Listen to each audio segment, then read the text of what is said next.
It was the kind of crisp autumn morning in suburban Chicago that promised nothing but quiet reflection.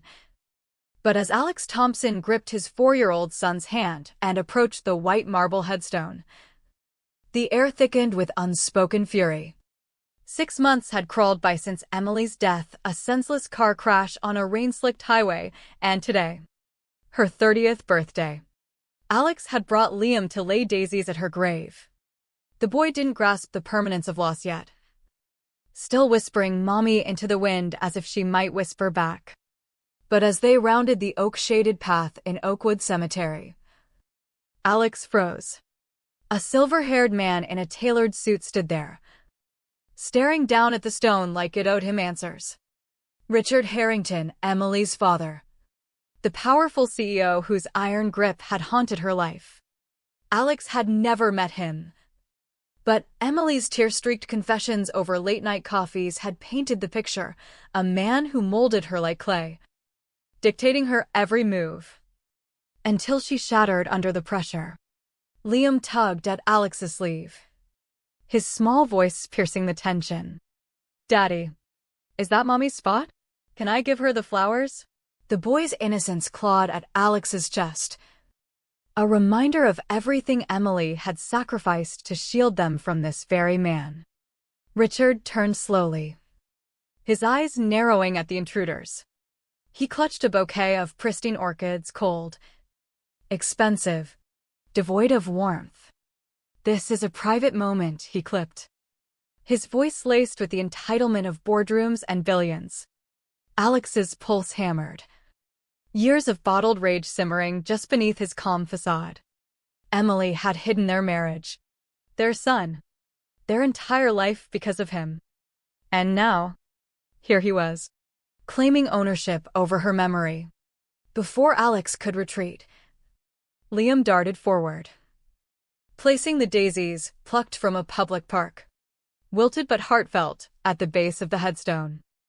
"Happy birthday, Mommy," the boy murmured, tracing her engraved name, Emily Grace Harrington, 1995 to 2025. Beloved daughter. No mention of wife or mother, because Richard had erased those parts of her. The older man's face paled as he stared at Liam, recognition dawning like a slow poison. Those eyes, Emily's eyes. That shy smile, hers too. Who is this child?" Richard demanded, his composure cracking. Alex stepped forward, his voice steady but edged with venom. "He's your grandson, Richard. And I'm the husband Emily never told you about because she knew you'd destroy us." The words hung heavy, a silent bomb detonating in the quiet cemetery. Richard's hand trembled on the orchids, his world tilting. "Impossible. My daughter would have," but Alex cut him off, pulling out his phone to shove proof in his face, their City Hall wedding photo. Emily beaming in a simple sundress, ultrasounds, Liam's birth certificate listing Alex as father. 5 years of a hidden life, built in the shadows of Richard's control. Emily had worked in his company by day, playing the dutiful daughter. But at night, she came home to Alex, a former third-grade teacher turned food delivery driver after her death, scraping by in a cramped apartment on the city's outskirts. Richard's denial twisted into fury. "You? A nobody scraping by on tips? She deserved better than this. This poverty." His words echoed Emily's old fears, the ones that kept her silent, the ones that made her flinch at his calls. Alex felt the old wound rip open, the betrayal of a father who valued legacy over love, who pushed suitors like pawns in a game, who made Emily feel like a disappointment for choosing her own path. She deserved freedom, Alex shot back, his voice low and seething. "You suffocated her. Introduced her to suitable men like that banker, Mark, who she dated just to appease you. She cried herself to sleep after those dinners, terrified of your judgment." The confrontation escalated as Liam watched wide-eyed, clutching his daisies. Richard's face flushed, I gave her everything, a top education at Northwestern, a vice president role at Harrington Industries, a life without struggle. But Alex saw through it. The control masked his care. The emotional blackmail that forced Emily to live a double life. And then, the gut punch. Richard admitted Emily had been driving to his estate that fateful day, finally mustering the courage to reveal her secret family. She called me, said it was important. I waited, annoyed she'd be late. Then the police. His voice cracked. But Alex's empathy curdled into rage. If Richard hadn't been so domineering, Emily wouldn't have delayed for 5 years. She wouldn't have been on that road, racing against her own fear. That night, alone in his dimly lit apartment after tucking Liam in, Alex stared at the business card Richard had thrust at him before storming off. Richard Harrington, CEO, Harrington Industries. Bring proof tomorrow, or I'll bury this farce, he'd snarled. Alex's mind raced, the silence amplifying his torment. Emily's death wasn't just an accident, it was the culmination of years of psychological erosion. Her spirit chipped away until she cracked. The betrayal burned. Richard's control had indirectly killed her, pushing her to that desperate drive. Alex wouldn't let him claim Liam now. Not after ignoring the signs. Not after making her hide. No. This was the spark for retribution, not flashy vengeance, but a calculated unraveling, making Richard pay the price of his choices in the currency of isolation and regret. The next day, Alex skipped deliveries, losing a day's wages he couldn't afford, and marched into Harrington Industries' gleaming Chicago tower, dressed in his faded best. He felt the stares of suited executives, but his resolve hardened. In Richard's opulent office, overlooking the Loop, he presented the documents: marriage license, birth records, photos chronicling their hidden joy. Richard pored over them, his face a mask of reluctant acceptance. Why hide? Was I that monstrous? He murmured, vulnerability flickering. Alex leaned in, his words laced with quiet venom. You were. You molded her into your image. Ignored her pleas for space. She journaled about it, how your guidance felt like chains. Richard recoiled.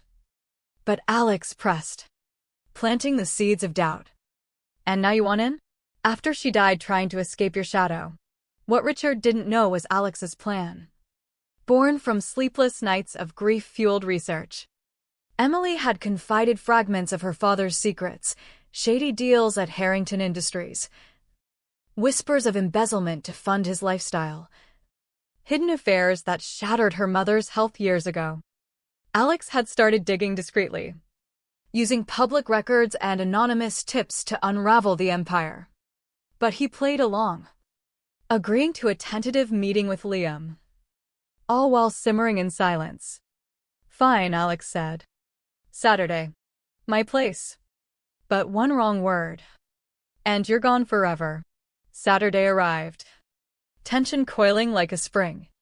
Richard showed up, sans suit, bearing a plush toy for Liam, an elephant, overpriced and out of touch. Liam warmed slightly, hugging it, but Alex watched like a hawk, his heart pounding with suppressed fury.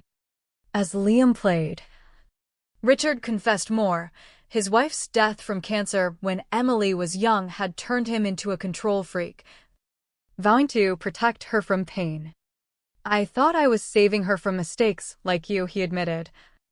The words of fresh betrayal. Alex's jaw clenched. This man still saw him as lesser, still justified the emotional prison he'd built. Mistakes? Like the ones you made? The offshore accounts. The mistresses while your wife wasted away. Richard blanched, denial flashing. How do you? But Alex cut him off, revealing he'd found emails Emily had saved. Proof of Richard's infidelity and financial tweaks skirting legality. The older man's world cracked further. isolation creeping in as Alex whispered. Emily knew. It broke her more than you realize. That's why she hid us, to protect Liam from your toxicity. The meeting ended abruptly. Richard leaving shaken. But Alex's revenge was just beginning. He fed anonymous leaks to journalists, subtle at first, tarnishing Harrington's reputation without direct ties. Board members whispered. Stocks dipped. And Richard's empire wobbled, mirroring the internal collapse Emily had endured. Weeks turned to months, the drama unfolding in slow burns. Richard visited sporadically, desperate for connection with Liam. But each encounter amplified his guilt. Alex dangled forgiveness like a carrot, only to pull back with reminders of past sins. Remember how you dismissed her dreams? That's why she's gone. The psychological toll mounted. Richard's nights filled with regret, his days plagued by scandals Alex orchestrated from the shadows. One evening, as Liam asked about Grandpa, Alex felt the price of his path, the boy's confusion, his own hardening heart. Was this justice or self-destruction? The silence between visits grew deafening, betrayal echoing in every unanswered call. Then came the explosion. Richard confronted Alex at the apartment, eyes wild. You're ruining me. Those leaks, it's you. Isn't it? Alex didn't deny it, his voice calm but lethal. You ruined her first. Pushed her to that car. To that crash. This is the cost of your control. Richard crumpled, tears streaming, the mighty tycoon reduced to a broken shell. I loved her, he sobbed. I just wanted. But Alex turned away, the victory hollow. Liam watched from the doorway, eyes wide with unspoken trauma, inheriting the cycle of pain. In the end, as Richard faded into obscurity, company sold. Reputation in tatters, Alex returned to teaching, reclaiming his passion at Lincoln Elementary. But the scars lingered, the immeasurable price of vengeance. A family fractured beyond repair. Liam grew quieter, echoing Emily's old silences. And Alex wondered if redemption was ever possible when betrayal ran so deep. The graveside daisies wilted long ago, but the ghosts of choices remained, whispering warnings in the wind.